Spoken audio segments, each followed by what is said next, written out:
Hello and welcome to the Tom Onslow-Cole Clio Series. I'm Ryan Callan and here are the highlights for the opening round of the 2013 season, and it was Jack Keithley who took pole position ahead of his two Precision Motorsports teammates for the first event of the year. Tom Ely was the best of the rest, while Toby Davis was in 5th place as defending champion. His brother Ben Davis in 6th, Sarlo in 7th, Tolborg, the most decorated driver in TouringProSeries history, in 8th. 9th was Ryan Callan, the drivers won the most races in the Clios over the season, while Luca Peklak, a debutant in the TouringProSeries, is in 10th. 11th and 12th, Petzold and Lauritsen. 13th and 14th, Madezewski and Hack. 15th, William Levesque, former champion, very disappointed, and 16th, John Munro. Away from the grid they went then, and it was a clean getaway for everybody off the line through Paddock Hill Bend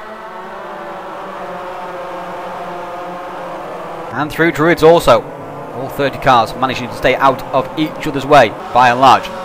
Into clearways, however, and Ryan Callan braked too late into the corner, hit the back of Sarlo and sent himself back down the field, as well as Sarlo. He rejoined in the middle of a huge battle between Tveit, Butcher, Hughes, Powell and Richards, as they came 3 wide, 2 by 2 down the straight, going 4 wide at one point. Butcher found himself on the outside of the group and found himself with no room at all. His race getting worse and worse after a poor qualifying session. Levesque went to 9th, while this small mistake from Eric Strachan shows how quickly you can lose positions in this field around this particular circuit. Lennon goes past, as does Powell,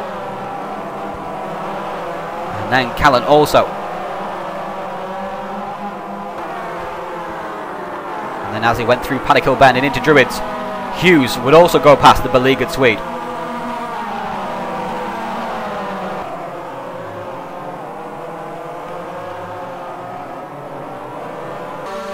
Wiesenmuller was fighting back after a poor qualifying. As you see here, it's taking 2 in 1, going past both Richards and Palmer. Levesque making a move on his THR teammate Jesper Tolborg. 15th on the grid. He was up to 8th already by the end of lap 3. Also the end of lap 3, Davis was making a move to 3rd place, taking advantage of that small mistake from Simon Kilo. While another mistake here, this time again from Callan. This mistake would cost him 4 positions. Munro was making a move though on Madezewski on lap 6, down the inside for P11, while Peklak was also going back down the inside of Alexander Lauritsen for P9.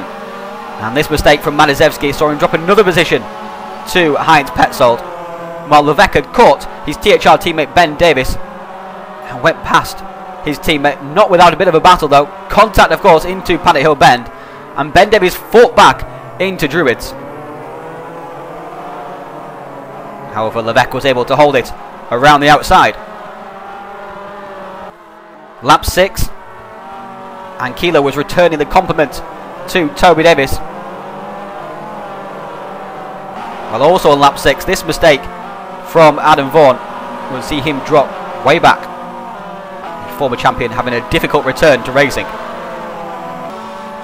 Munro here making a move for position 10, down the inside of Alexander Lauritsen on lap 7, and making the move stick. Well, here was the order at the end of lap 7. Position leading the way, 1, 2, 3. THR trailing in behind. The field already sorting itself out into clearly defined groups.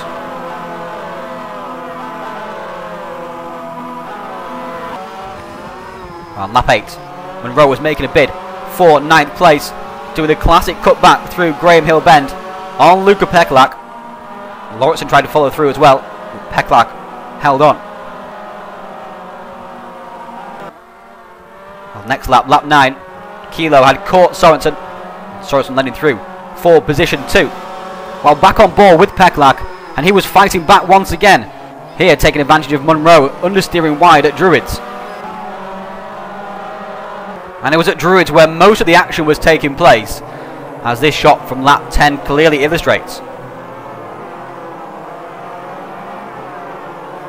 Tom Ely had caught Toby Davis after being passed off the start line and was trying to make a move on his team leader. However, on the exit, Ailey ran wide, and as it came down towards Graham Hill Bend, there was contact between the two teammates, resulting in Ailey running wide onto the grass, and Davis was able to retake the position. Trouble was brewing in this position 9 battle, and on lap 10, Munro gave Peklak a bit of a nudge. This would cost Peklak some 5 positions, and there was more bad news for the Slovenian debutant as he touched the back of his core racing teammate Adams and lost 2 positions there also, while Munro for his part would find himself with a points penalty post-race. Lap 14, and Ailey and Davis were at it once again. This time Ailey would make the move stick. While on board with Munro looking back at Alexander Lauritsen, and that whole group had caught Jesper Torborg, who was struggling in the middle part of the race, and Munro was booked to P8. While on lap 18, Simon Kilo had caught his team leader Jack Geethy for the lead. Precision were making sure they weren't losing their 1-2-3 finish. While former champion William Levesque was overtaking current champion Toby Davis for that position 5 on lap 18. While Munro was making a mistake at the final corner, and Torborg was back through for position 8. As Torborg began to pull away from the group behind, Lauritsen made a bid for 9th place, sliding down the inside of Munro, but running wide on the exit and losing a position in the end to Hack. While Hack also tried to have a go at getting past John Munro into Paddock Hill Bend, but round the outside, ran wide and hit the wall extremely hard, damaging the front end of his car. While on board with Lennon, this battle was becoming very heated indeed, swapping positions almost lap after lap, and here was Petzold making his move for 10th place. But on the following lap, Petzold will find himself losing out once again. Lauritsen diving down the inside into Druids Bend, and Gary Lennon would follow suit. While further on the lap, Lennon would also take advantage of this mistake from Alexander Lauritsen to take that position 10. But it was Lennon making the mistake further into the next lap, and Lauritsen was back into that position 10. On board with Lauritsen in this battle, lap 28. And here with Lennon attacking him. Lennon slid down the inside as Lauritsen tried to fight back. He ran wide, and Petzold slotted through also. Lap 29, and Butcher's afternoon was getting worse and worse. This contact with Robert Powell sending him off the track. While Jesper Torborg on the final lap had caught Ben Davis, was making a bid for that 7th place. Ben managed to fend him off, however. Also on the final lap, Lauritsen sliding down the inside and defending from Chris Hack. But Chris, even with that damage, managed to get a great cutback and take that position. While at the finish line, it was a great win for Simon Kilo, 1-2-3 for Precision Motorsports, ahead of Ely and Levesque. And here are confirmation of those results. A great win for Simon Kilo, and a great way for Precision Motorsports to kick off their season also. 6th place for Toby Davis, reigning champion. 7th and 8th for THR Davis and Torborg. On 9th was Munro, and 10th Gary Lennon. Petzold and Hack. 13th and 14th was Lauritsen and Adams. 15th and 16th Maniszewski and Strawn, while Vaughan, Hughes, Callan and Peklak made up the rest of the 20. Next up, it's race 2.